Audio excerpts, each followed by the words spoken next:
Hello friends, welcome to my channel. आज की video में हम हमारी बुक सीबीएसई की क्लास 8th मैथ्स मार्वल का पूरा ओवरव्यू पढ़ने वाले हैं। मतलब आज की वीडियो में हम पढ़ने वाले हैं कि आपको क्लास 8th में सीबीएसई में मैथ्स में क्या क्या टॉपिक्स हैं और वो किस किस चीज़ से रिलेटेड है।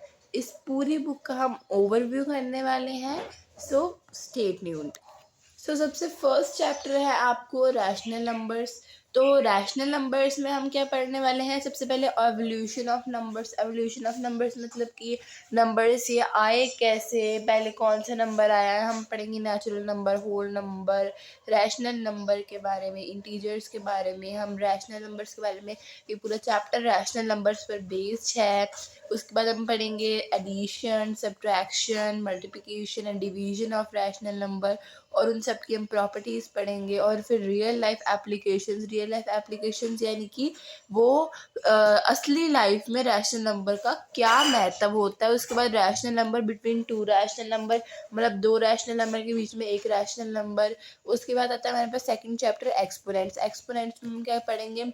एक्सपोनेंट्स क्या होते हैं, लॉज ऑफ एक्सपोनेंट्स, जो कि आपने पिछली क्लास में भी पढ़ा था कि a इंटू बी है ना, वो वाले ए स्क्वायर इंटू बी स्क्वायर है ना। Expressing numbers in standard form using exponents, किसी भी नंबर को स्टैंडर्ड फॉर्म में कैसे आप कन्वर्ट करें यूजिंग एक्सपोनेंट्स। उसके बाद हम यहाँ पे पढ़ेंगे स्क्वायर एंड स्क्वायर रूट्स। तो सबसे पहले स्क्वायर क्या होता है? जैसे मान लो बी के ऊपर आपका एक्सपोनेंट लगा हुआ 2, तो वो होता है स्क्वायर। किसी भी नंबर के ऊपर अगर आपका एक्सपोनेंट लगाओ 2, यानी 4 के ऊपर मान लो अगर आपका 2 लगाओ तो वो क्या होता है? Square of 4।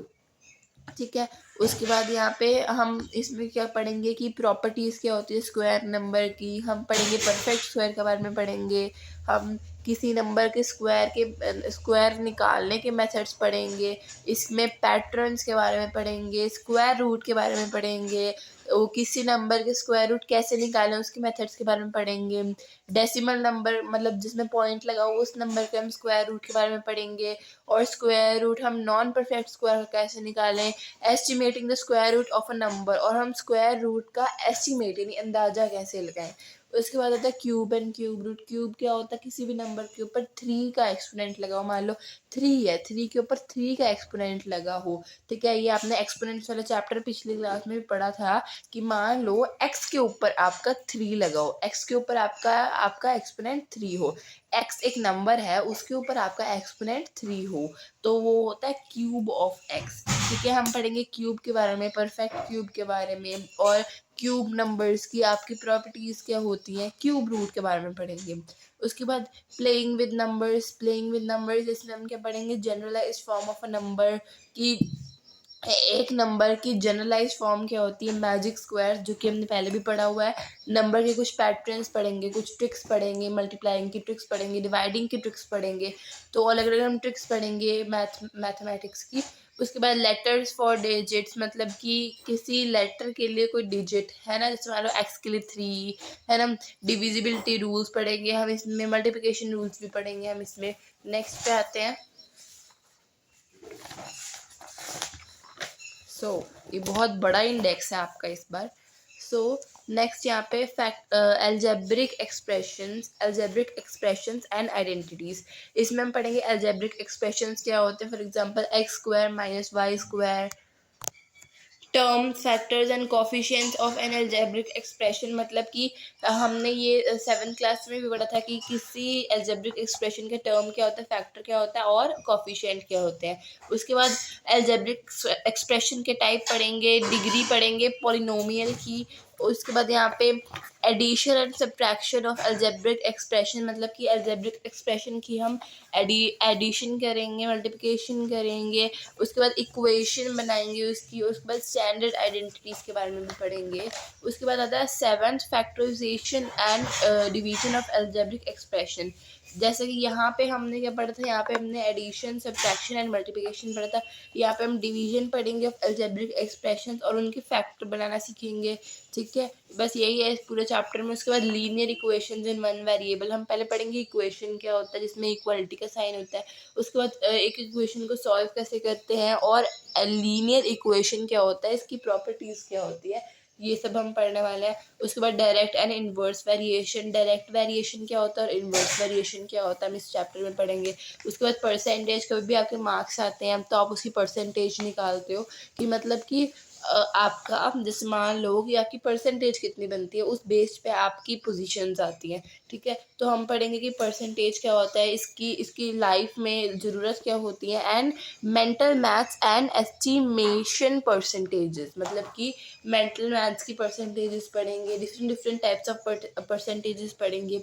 उसके बाद profit loss discount and taxes, मतलब मान लो अगर आप किसी शॉपकीपर के पास जाओ, वो आपको कहे 20% का आपके पास यहाँ पे डिस्काउंट है, ठीक है। 20% आपके पास डिस्काउंट है, तो मान लो अगर चीज़ आपकी 10,000 की हो, उसमें से 20% कितना होगा, ये सीखेंगे हम इसमें, ठीक है। और प्रॉफिट लॉस की नुकसान हुआ या फ़ायदा हुआ, एंड टैक्सेस मतलब कितना लगा। उसके बाद यहाँ पे आता है कंपाउंड इंटरेस्ट। इसमें हम क्या पढ़ेंगे कि कंपाउंड इंटरेस्ट क्या होता है, और इसके फॉर्मूला पढ़ेंगे कंपाउंड इंटरेस्ट के, और इसके यूजेस क्या हैं हमारी डेली लाइफ में। उसके बाद पॉलीगन्स एंड क्वाड्रिलेटरल शेप्स आ गई हमारे पास। हम पढ़ेंगे पॉलीगन क्या होता है, क्वाड्रिलेटरल क्या होता है, उनकी प्रॉपर्टीज़ क्या होती है, और टाइप्स ऑफ क्वाड्रिलेटरल क्या होते हैं, ठीक है। पॉलीगन क्या होते हैं, जिनकी क्लोज होते हैं, वो है ना, that is a close figure, और उनकी 3 से ज़्यादा साइड्स होती हैं, फिर 3 होती हैं। कोऑर्डिनेटर होते हैं जिनकी 4 साइड्स होती हैं। उसके बाद आता है कंस्ट्रक्शन ऑफ कोऑर्डिनेटर्स बनाते कैसे हैं, ठीक है। ये हम इसमें पूरे में यही सीखने वाले कि कोऑर्डिनेटर्स बनाते कैसे हैं। उसके बाद विजुअलाइजिंग सॉलिड शेप्स, हम यहाँ पे different views of 3D shapes, mapping our surroundings, मतलब हम पढ़ेंगे इस पे सॉलिड शेप्स के बारे में पढ़ेंगे कि हमारी शेप्स में अलग अलग 3D shape, 2D shape, 5D shape, 10D shape इसमें पढ़ेंगे, है ना। सारा हम इस शेप्स के बारे में पढ़ेंगे। उसके बाद आता है इंट्रोडक्शन टू कैरेस्ट्रियन प्लेन, इसमें क्या है, हम नंबर लाइन के बारे में पढ़ेंगे, हम ग्राफ के बारे में है पूरा चैप्टर। उसके बाद area of quadrilateral and polygon हमने यहाँ पे ऊपर पढ़ा था ना, पॉलीगन एंड क्वाड्रिलेटरल। अब हम इसका एरिया निकालना सीखेंगे कि मतलब उसने कितना स्पेस ऑक्यूपाई किया है। नेक्स्ट पे बढ़ते हैं। नेक्स्ट पे यहाँ पे सरफेस एरिया एंड वॉल्यूम, मतलब किसी भी शेप का हम वॉल्यूम निकालेंगे, उसने कितना घेरा है, ठीक है। उसके बाद डाटा डिस्ट्रीब्यूशन एंड हिस्टोग्राम्स, हम इसमें पढ़ेंगे, हिस्टोग्राम के बारे में पढ़ेंगे, हम फ्रीक्वेंसी डिस्ट्रीब्यूशन के बारे में पढ़ेंगे, बार ग्राफ्स के बारे में पढ़ेंगे। नेक्स्ट आता है पाई चार्ट में हम पाई चार्ट, वो गोल वाले चार्ट होते हैं ना, वो हम पाई चार्ट के बारे में पढ़ेंगे। And reading and interpreting pie charts, मतलब हम पाई चार्ट्स के बारे में पढ़ेंगे कि उसे रीड कैसे करते हैं और बनाते कैसे हैं। प्रोबेबिलिटी क्या होता है, इसमें हम ये पढ़ेंगे प्रोबेबिलिटी क्या होता है। प्रोबेबिलिटी होता है मतलब मान लो कि अगर आपने सिक्का उछाला तो हेड आने के कितने चांसेस है, हेड आने के देखो बेटा, दो, मतलब एक चांस है, मतलब आपने सिक्का उछाला तो फिर क्या हुआ कि आपका ये जो सिक्का है, या तो वो हेड आएगा टेल आएगा, तो उसमें से हेड आने का कितना चांस है, हेड आने का एक चांस है, तो ये होता है प्रोबेबिलिटी। सो आई होप आपको आज की वीडियो समझ आई हो, and if you like it please like it and subscribe to my channel. Thanks and have a nice day.